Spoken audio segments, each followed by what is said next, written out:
السلام علیکم ورحمۃ اللہ وبرکاتہ۔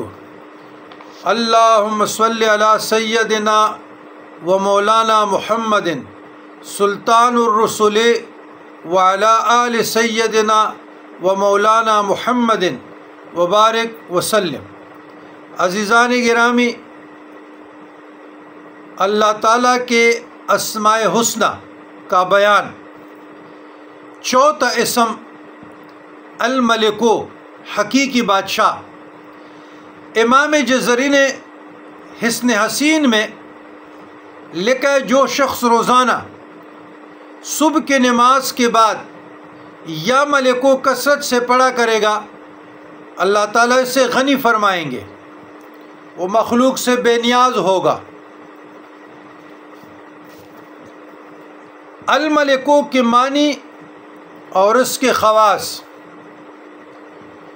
الملک جل جلالہ کے معنی حقیقی بادشاہ، یعنی سارے جہان کا بادشاہ۔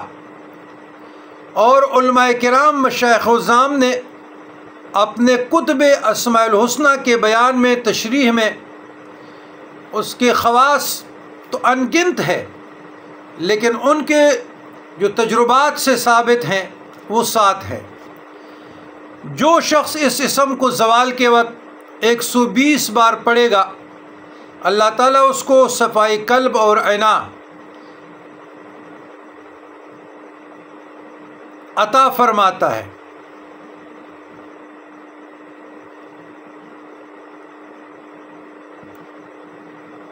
یعنی اس کو غنی فرمائے گا، خواہ غنائے ظاہری ہو یا باطنی۔ واللہ غنی الحمید۔ نمبر 2، جو شخص اس اسم کو پڑھتا ہے، اس کا نفس اس کی اطاعت کرتا ہے۔ جو بھی پڑھے گا، پڑھنے والے کا نفس اس کا اطاعت کرے گا، اور اسے عزت اور حرمت حاصل ہوتی ہے، جو بھی پڑھے گا۔ نمبر 3، جو سورج نکلنے کے وقت 3000 بار یہ اسم پڑھے گا، وہ جو مراد مانگے حاصل ہو جائے گی، یعنی صبح نماز کے بعد۔ نمبر 4، مال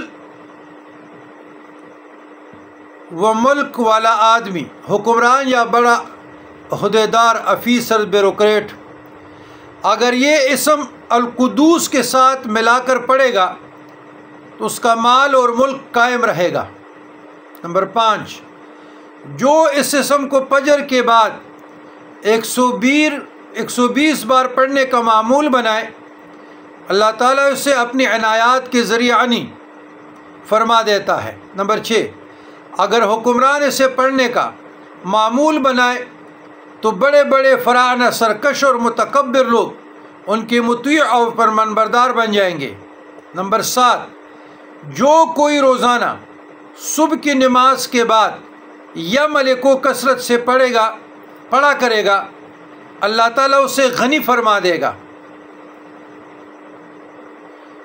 رب اشرح لی صدری ویسر لی امری واحلل عقدۃ من لسانی یفقہوا قولی۔ آمین یا رب العالمین۔